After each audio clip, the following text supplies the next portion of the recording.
everybody, and welcome to the Paranormal Portal. I'm your host, Brent Thomas. Thank you so much for joining us today. We've got an epic show ahead, but just remember, if any of you have experiences you'd like to share, I'd love to hear from you.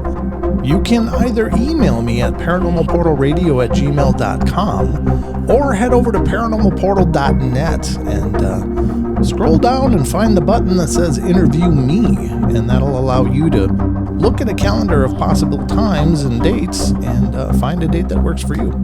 Love to hear your stories, so definitely get in touch with me.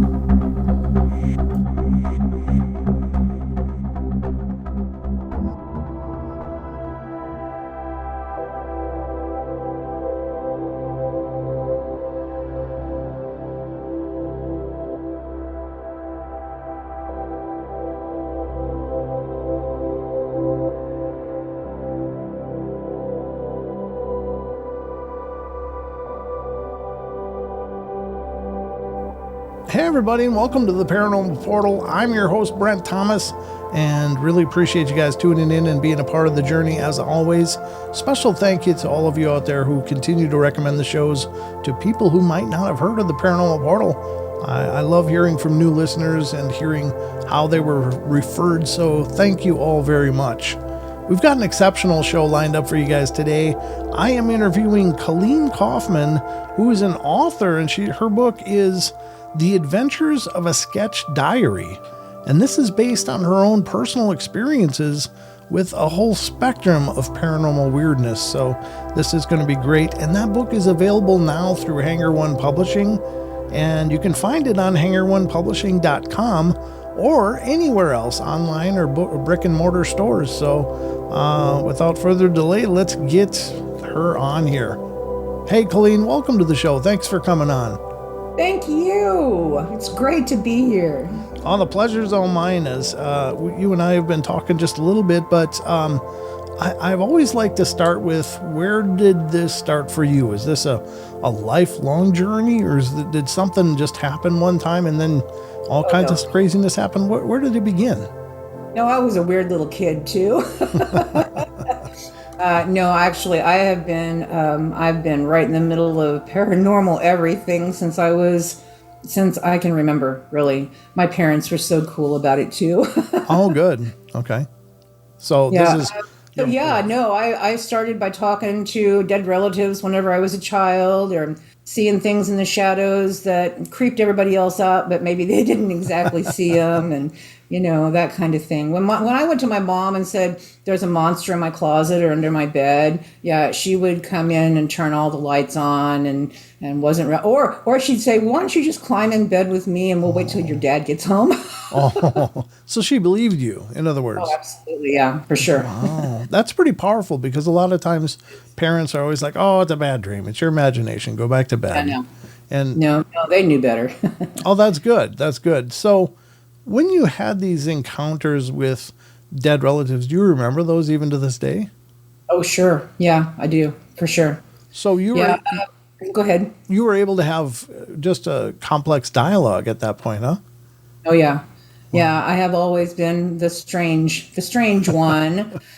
But, it's really weird. People usually, they give me a lot of credit for that, for being very strange. And whenever I say, this is kind of what I'm getting off of that, they have a tendency to listen to me and not laugh at me. So I take that as a gift.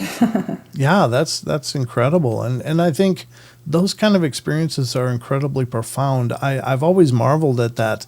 These children, and much like yourself, that can not only see and experience these presences, but talk, like as if there was just another person in the room. And do you remember what kind of things you talked about with them? Oh, wow. Lot of stuff. Okay. Everything from what was going on with them to what was going on with people around me and my family.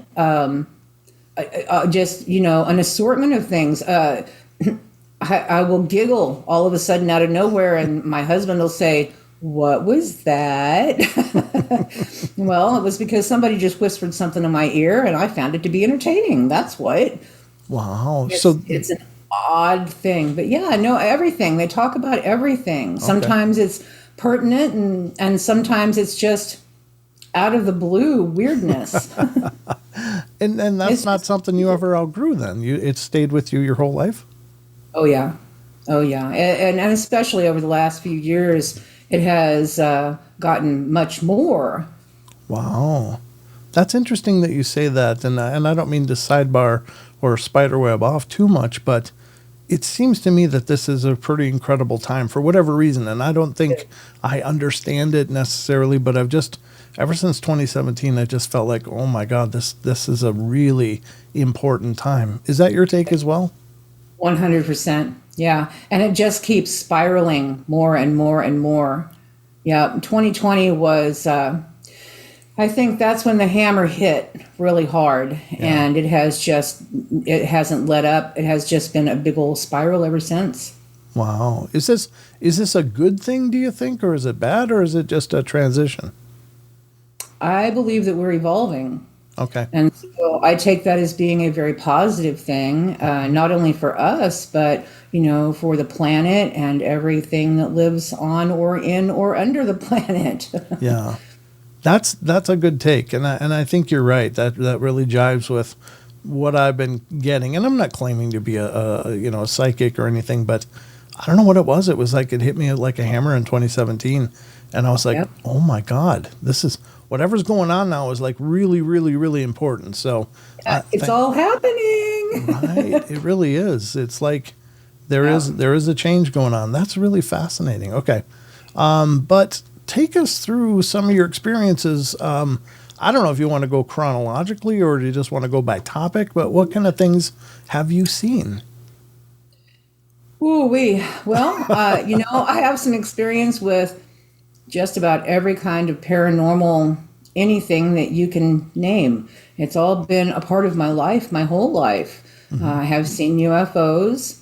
To the best of my knowledge, I've never been abducted, although I have some curious moments in my world where I've wondered. Mm-hmm. But if so, they've been very respectful of me and not traumatized me. I have multiple experiences with all kinds of ghosts, entities, dimensional beings, fairies. When I was a child, I played with them, and it never dawned on me that that's what was going on. Until I was, and then I went through that forgetful stage.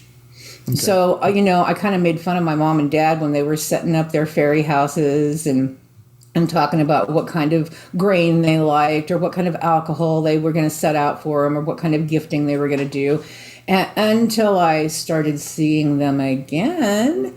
And then it was like, okay, let's talk about what kind of grain and alcohol we're going to gift them with. That's fascinating. And is it your experience then that these fae and fairies and stuff are they everywhere, or is it specific regions? What? Okay. They're very different from one region or one geographical location to another. Okay. And I'm going to give you a for instance. Sure. We had a barn that we were taking care of. It was about 55 acres of pasture and woodland, and there was a pond there and some old pole barns. Mm-hmm. And I started seeing the fairies there as lights, fast-moving, high-trilling, multicolored lights. And they were very cool. And then they started following us home. And that was very cool. They were very friendly. They were very upbeat. They made my heart just like full. It was wonderful. Wow. And then years and years later, I moved to the hood. And whenever I say the hood, I mean we had bullet holes in our house. Oh, we had drive-bys on a nightly basis. We had SWAT in our yard. About every few weeks, we had our neighbor was paralyzed by getting shot in front of our house. I mean the hood. Sure. And I thought, well, I lived there because we just moved out of there a few months ago and moved to the country. So, woo! Oh, good. But while I lived there, I was really bummed because I couldn't commune with the nature spirits and the fairies the way I had been used to. They just didn't seem to be there. But the truth is, they were hiding. They were on a low key. They just didn't make themselves as joyfully known as I had become accustomed to. And maybe it's a reflection of the atmosphere, like you're implying. It's like they will resonate based upon the atmosphere that they're in. So in a real high stress, worrisome area like that, why would they sing and dance and do all that, fairy stuff? Yeah. No, they definitely dance to the vibe of the region. Okay. Fair enough. Wow. But I've never been anywhere that I haven't been able to locate some type of earth spirit, city or country, good or bad, it doesn't matter. Sometimes and I'm like down around the Texas area, Midland, Odessa, Texas area, they are sick, they are cranky, they aren't well because of the way that land down there has been abused. Oh, okay. Okay. So if you're in like a high stress area like the Hood, they're more like hiding. Yeah. When you're in a place like, and I've noticed that about Denver too, they are just not happy, not healthy. Oh. So I think it depends a lot on the way the area is, what the vibe is, how healthy is the land, that kind of thing. Yeah, that makes perfect sense. Wow. Yeah, I guess being nature spirits, sure, they would be totally tuned to that. What is, and I don't mean for this to become a complete conversation on the Fae, but it's certainly interesting given your experiences. It's very rare that I've had the opportunity to talk to someone like yourself. But what is their function exactly, or what do they do? Wow. Okay, so I'm going to tell you what they told me to begin with. Okay. In the beginning, we were supposed to be stewards here. Mm-hmm. We turned out to be terrible stewards. Yeah. And they kind of had to take over our job. So they were supposed to be like our assistants. They were supposed to partner with us in taking care of this planet. When we dropped the ball, they picked it up and they ran with it, which is why they are very particular and careful about who they involve in their world. Mm-hmm. They don't trust us, and I don't blame them. This is such a crazy story. For a long time, they gave me a really hard time about roadkill. Oh. Because they respect the dead. It doesn't matter who or what it is. Mm-hmm. They respect it, and it needs to be honored properly, in their opinion. So if there was a dead raccoon on the road, they wanted me to go deal with it and bury it and show it honor.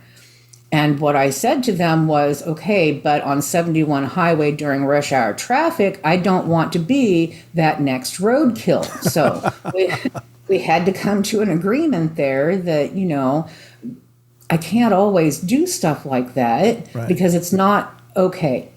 Yeah, and it wouldn't be safe, sure. Right. Oh, that's fascinating. Very fascinating. Okay.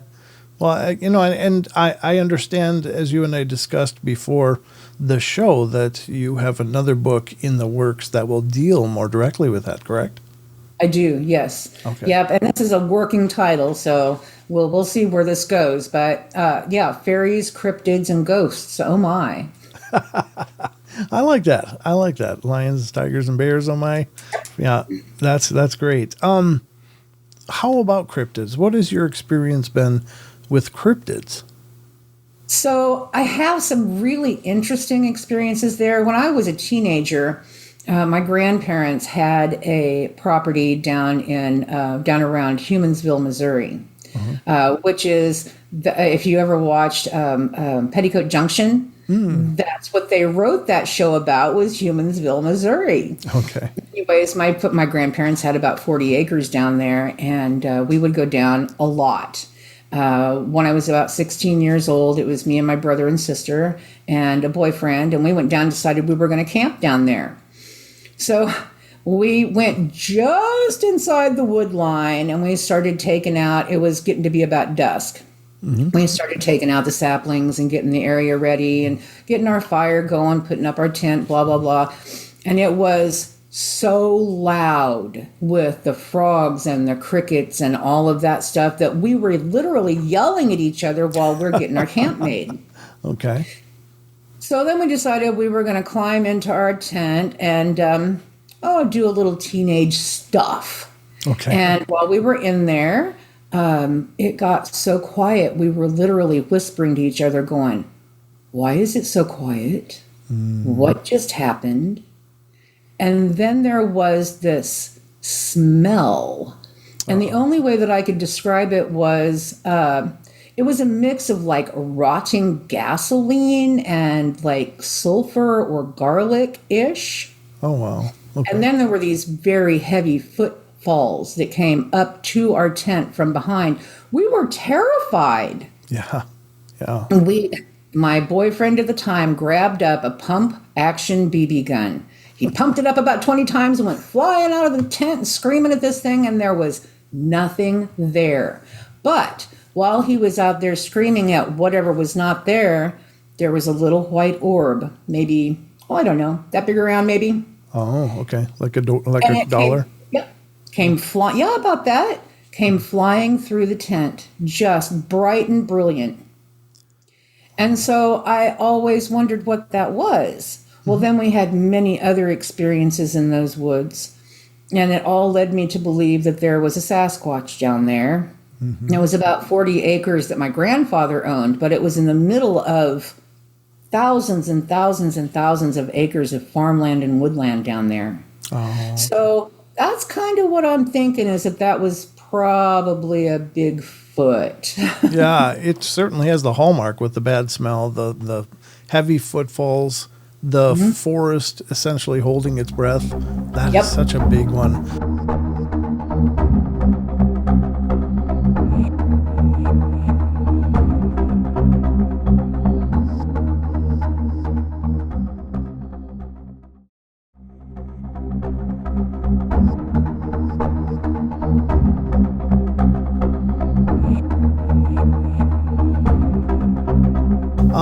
And it can be cued on by several different things, but certainly one of those is Sasquatch, in my opinion. Like, I agree. Yeah, it's weird, and I've experienced that one other time.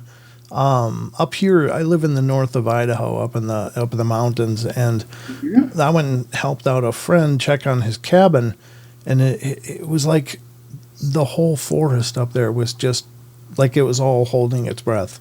Yes. And it's a creepy stillness. It's so weird. And I was just, my head was on a swivel. All I had was a big stick. And I'm like, uh-oh, I don't know what this means, but it's certainly not normal. And then after a little bit of time, certainly then some crickets started making noise again. It's like, and it was this sense of relief, like, oh, but I know what that's like. That is so, it's so petrifying. Yes. I don't think now, if I had that experience, that I would be as frightened as my 16-year-old self. Okay. But you described it so perfectly, like the forest holding its breath. I've never heard that before, and it was exactly like that. Yep. Yeah, it's so weird. I mean, just the idea that even the bugs won't make noise. Yep. Like, what do bugs know? They just, but they're aware of this, whatever this is. So it's a pretty powerful situation. So, how about Dogman? Have you ever had any experience with that? I've not had any experiences with Dogman, but being an intuitive artist, I have kind of a bizarre skill. Okay. I am able to touch with an energy, and it will describe itself to me. Oh, okay. Fantastic. In great detail. So I get to draw those things. And so Dogman has been one of those guys. Okay. The Rake has been another one. I don't know if you can see it right there or not, but I did a really interesting study and a painting on the Rake. And he got real personal with me. Really? Yeah, I feel real bad for those guys. Really? And I can kind of tell you what they described to me as being they're displaced. Oh, okay. That they were like ripped out of their own home, and they found themselves here, and they are just terrified and displaced. Really? And I felt really, really bad for them. They if you'll notice, they don't attack people. No. They don't attack people. They will chase them away. They will scream at them. They will do all kinds of crazy things on their roof or in their barn or in the drainage ditches out back or whatever. But they really are not related to hurting anyone, and they smell bad. Oh, do they? Okay, I'm not familiar with the They smell. smell bad. Oh, so are they some dimensional thing, or what does that mean? That's what I think. I think that somebody here did something. I mean, maybe it was the Large Hadron Collider in CERN. I don't know. I don't know what happened to rip them out of their home and bring them here, but I feel pretty confident that's what happened with those guys. And they're not alone in that either. Right. I had an opinion, and it's basically just a blind theory about the rake. And obviously the name rake is a new thing, but I think it's always been describing a much older phenomena, things that used to be referred to as ghouls.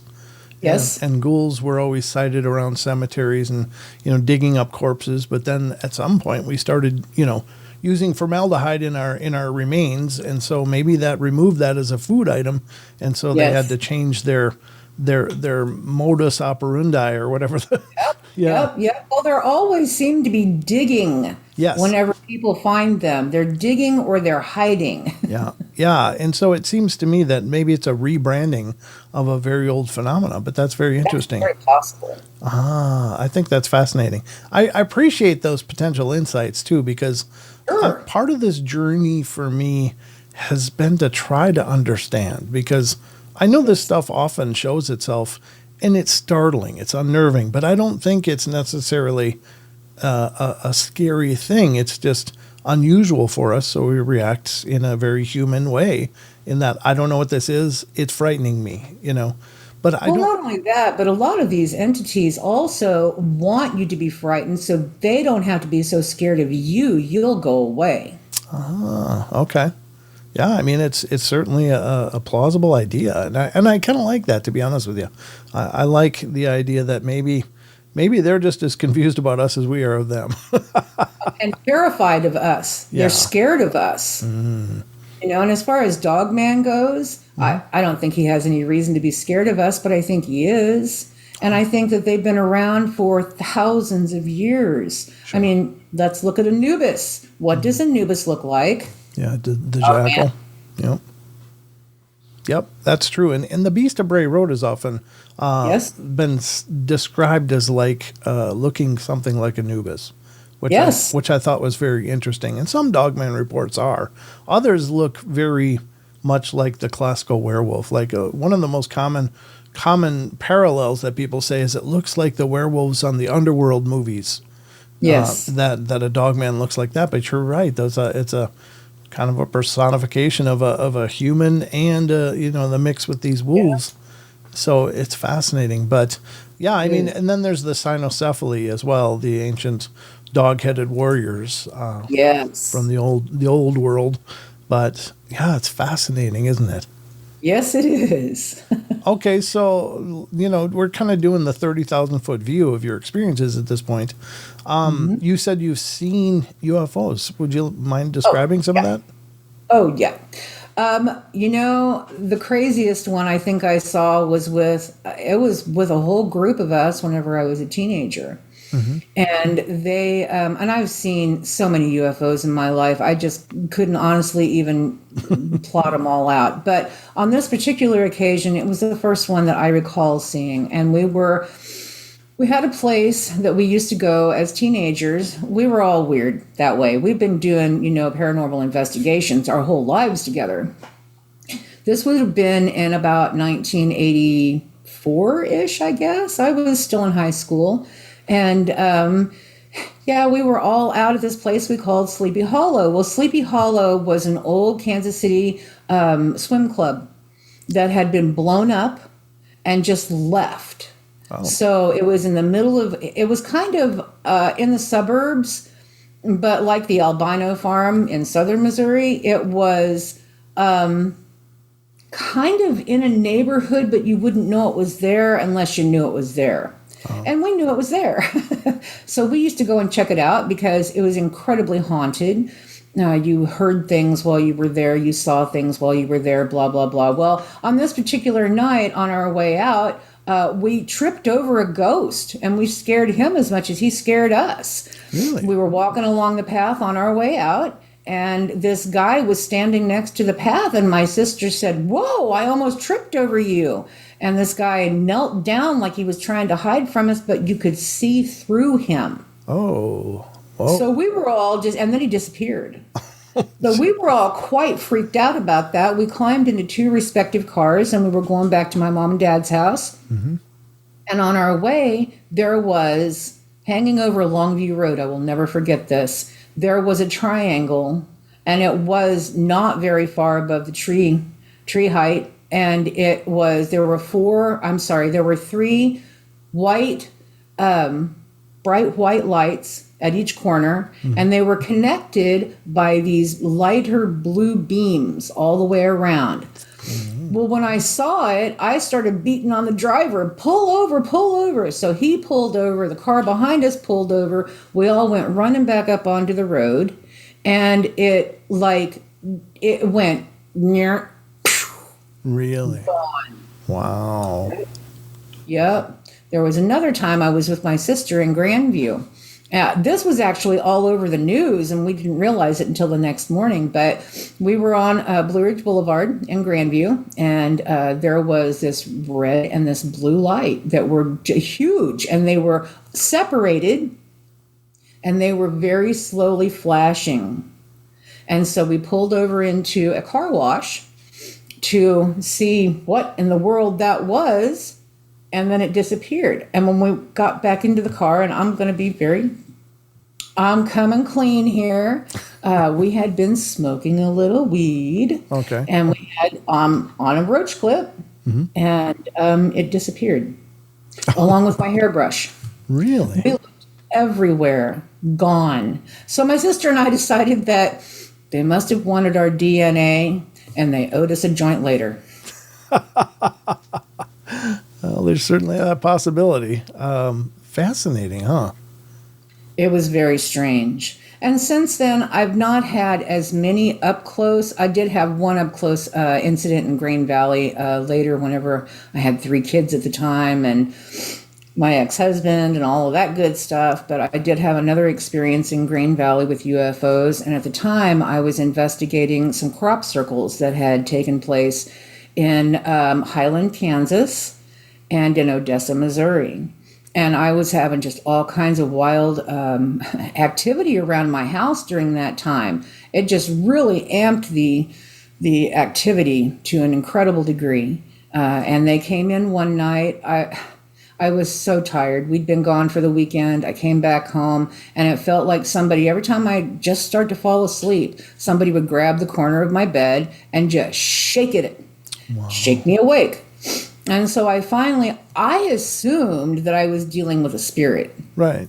And so I finally said, if you've got something to say to me, say it. Otherwise, get the hell out and let me go to sleep. And it ended. I don't remember a darn thing until the next morning whenever the alarm went off. And my then husband said to me as he was waking up, I had the weirdest dream last night. That coming from someone who did not remember his dreams ever. Okay. And I said, oh, yeah, what was that? And he said, I dreamed we had aliens in the house.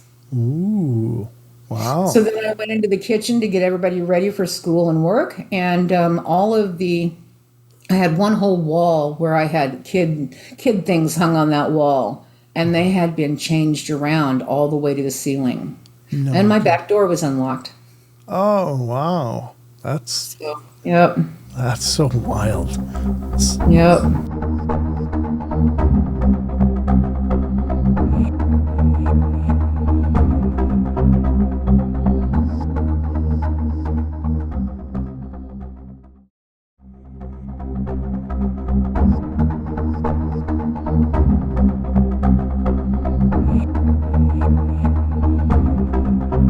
So you had mentioned before that you have this gift, this ability to kind of connect and then you'll draw what you connect to, and you have this communication.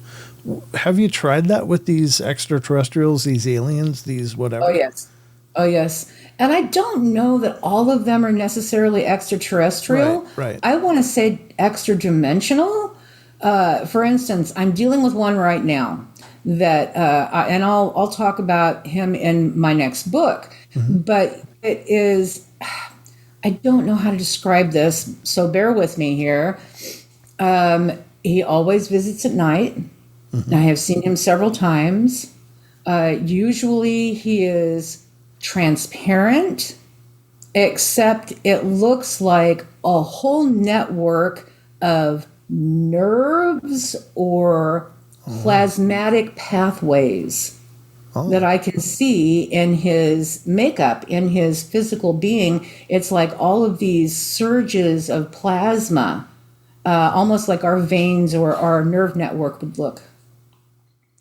He never says a word. He doesn't make me afraid. He doesn't even give me pause. I'm just more curious about what are you and what are you doing? He never says anything to me. He has never communicated with me. He is always just observing. Wow. Huh. Dimensional, maybe. Yeah. Yeah, that's what I was always wondering too, because I think you're right. It's kind of like ghosts. We often believe, well, we have this definition of what a ghost is. Generally formerly living people that, for whatever reason, are still remaining here rather than transitioning fully. But I don't think we're dealing with any one thing in the terms of the ghosts. We're dealing with a spectrum of things that we experience in a similar manner, but are very unique and different in their own right. Would you say Yes. the same is true then for the extraterrestrials or UFO Yes. inhabitants? Yes. Okay. Yep, I completely agree. I make no judgment on where they come from or how they got here. Sure. Just because I think it is so diverse. What do you think they come here for? Do you have an opinion? Right now, Sure. I think that we are on the universal stage. There are so many entities and energies who have come to observe and watch the show. This is not something that happens on a regular basis. This is very rare. So they want to come and see the show. And so there's an assortment. I couldn't even begin to go into how many different types of beings are watching us right now. Right. Yeah, I think there's something to that. I think you're right. But there are those that believe they're here for resources. There's those that believe that there's some future version of ourselves, and maybe all of these are true. I mean, but certainly some of them I think are just maybe curious. And All of the above. right, yeah, and I think that's a good take. I like that because I don't think it's one thing either for this, and certainly Right. each may have their own motivations for whatever they're doing. But I was always thinking we're like some intergalactic petting zoo. Well, that's probably not far from the truth, you know. Let's go see what the bald monkeys are up to this week. Yeah. Yep. Yeah, exactly. Yep. How's that meat suit holding up for you there? That's fascinating. So you continue with spiritual entities. You continue to have contact with that as well, even into your adult life. Now, have you ever had experiences with something dark and horrible in that regard? Absolutely, for sure. But you know what I've learned throughout my life is that those entities that people call demons maybe aren't necessarily demons. Sure. A really angry human spirit will give a demon a run for their money. Okay. You know, So yes, I have had experiences there, and they are very ugly. But you know, I can't afford to be afraid of those types of things. I don't want them eating my energy for lunch. right. Yep. So, and that's what they do. They feast on our extreme energies. Yeah. I think you're right. And I think you hit on a really good point. Certainly everybody's going to be startled when you're startled, but fear I think is so important because to allow fear to embrace you is in a sense surrendering to whatever this energy is. Yeah. Yep. Yep, and you are totally feeding them. Yeah. Okay. Years ago, I worked in some of the biggest commercial haunted houses in the United States.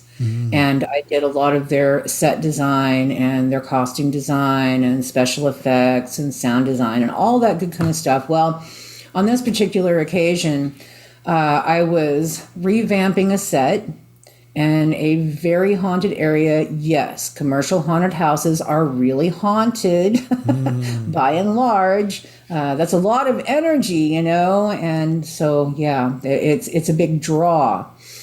So I was stapling up vine work on a wall, and I had this really cold draft come up right up into my ear and said, "Colleen." Oh, jeez. Right? Oh. My first response was, "What?" Oh, made it so angry. It was like a wind that went through the entire building, slamming doors. Scared my poor son on another floor so much. Oh, no. Oh, no. But yeah, you just can't give in to them because then you feed them, and it's a self-perpetuating problem. It is. It is. Do you think that you might have ever encountered a demon, per se? Oh, yeah. Would you mind? That guy was about as close as they come. The one in the haunted house? Oh, yeah. Okay. Yeah. Okay. Absolutely. Yes, but I have a very strong belief in the goodness in the universe and the light, and that's what I use to get past that. That and my sense of humor. Thank you, Mom. Yeah, I think that probably disarms them pretty quickly, or really pisses them off, Both. Both. So what kind of advice would you offer anyone else that's dealing with maybe a similar thing? Because I know that there are a lot of people that are born into these abilities, per se, and maybe they're just tormented by them throughout the course of their lives. Yes. So what advice would you offer those that might be out there listening that may be dealing with this kind of stuff and don't know what to do? Two things right off the bat, and this is going to sound so simple and so stupid, but it is so effective. Breathe. Breathe deeply. Remember to breathe. That is so important. And no fear. No fear. Push it down. Get rid of it. Look at it humorously. Find a distraction. Whatever it takes. No fear. Those are the two things that you start with. Because they feed on your fear, and that's self-perpetuating. It really is. And then they have a whole buffet, and why would they go anywhere else? They're going to pick on you until you short circuit. No, that's great advice. Yeah, I think you're right. And I think it's also empowering for people to know that they can be in charge of a situation that feels like they're absolutely in no way in control, but you can establish control, right? Right. And so you just need to also remember that it doesn't matter what anybody else is thinking about your situation. It's real to you. And that's how you need to deal with it. So if society says ghosts aren't real, so you're dealing with one in your face right now. Do you still think they're not real? Right. I often wonder about things like that as well, because how many people have been diagnosed because they've been hearing voices, and maybe their life took a different journey where they didn't have that support like you had, and they were given this worldview of them being broken somehow and had to be medicated. And what do you think of that? Do you think that happens more often than we think? It does. It happens every day. Our mental hospitals are full of people who could be incredible healers and incredible intuitives that have been misguided, misdirected, and misunderstood. Yeah, because it definitely seems that in our Western world, it doesn't leave a lot of space for such things as spirituality and this esoteric idea of energy and the whole dance of that around us, and then different facets of our life. We're just taught to live in this tunnel. And so when these things happen that are so much different than this established worldview, people don't know what to do. Our society hasn't been very kind to this side of life, and been very judgmental, as a matter of fact. There are other cultures in this world when someone starts displaying schizophrenic or sociopathic or psychotic tendencies, they know that it's time for them to bloom and grow, and that they are signifying their readiness to be growing into a healer or an intuitive or a warrior or something. That is not the way our culture deals with these things. Right. That's a very interesting take. Yeah. Yep. I like your insights on that a lot. So, Thanks. I know we don't have. Me on a loony bin. Well, if you're crazy, you are kind of crazy, Colleen. So don't worry. Thank you. That's what we do here, is all kinds of crazy. But I know we're going to be running short on time here pretty soon. But let's talk a little bit about the book that this book that you have completed. The book again is entitled "Adventures of a Sketch Diary." So can you kind of outline for our listeners what can they expect when they get this book? So I'm just going to recap just a little bit for you, pull you right on into it. Sure. Back in the early 2000s, I was doing a lot of traveling around with my special effects. I'm a special effect makeup artist, and well, I have been. I'm in semi-retirement now. But at the time, I was traveling all over the United States, and my mom and dad got me a sketch diary for my birthday. So I took it with me everywhere, and I drew all these crazy things that I was seeing. And then about 2016, I went through a divorce and all kinds of moves and all kinds of silly stuff. Life happens, you know? Sure. And my sketch diary disappeared.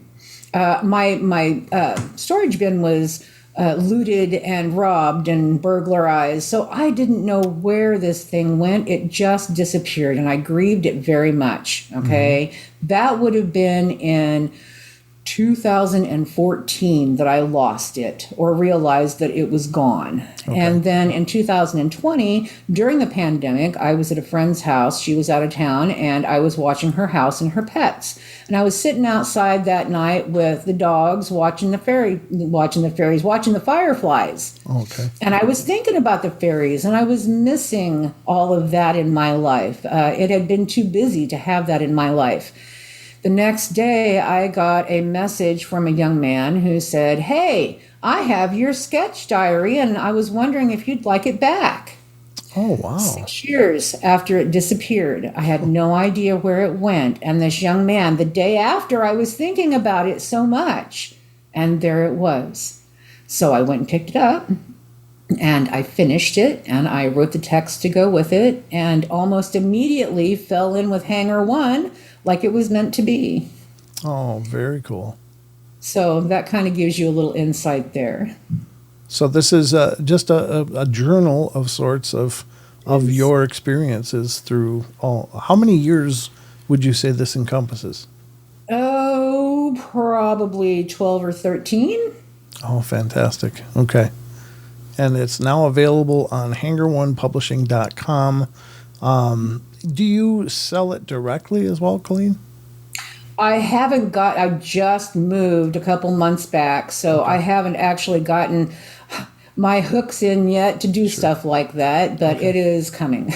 Okay, yeah, because I know that maybe some of the listeners would like to have an autographed copy, and is there a method of getting one of those? Absolutely. You can reach out to me on my website, which is easy. It's ColleenCoffman.com or therabbithole.club.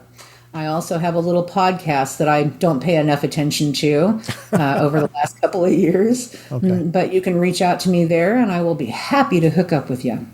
Oh, that's absolutely wonderful. And yeah, I think it would be a lot of fun when you get towards publishing the next one to come back and we can discuss that one a little more directly. But it's just been a fascinating journey, and I want to thank you for sharing your unique insights, because I think a lot of times throughout the course of the shows, we talk about what people experience and we talk about the phenomena. But it's nice to have an opportunity to have more of an inside look. What do you think is going on here? What does this mean with your special insight, if you will? So, Well, thank you. yeah, thank you. I think it's really wonderful. And we need more of that in the world for sure. And thank you for taking the time to come on the show, Colleen. It's been an absolute pleasure. Thank you for having me. It's been awesome. I'd love to come back anytime. Okay, well, we'll definitely make that happen. But that's going to wrap up this episode. But thank you for taking us through the journey of your life. Thank you.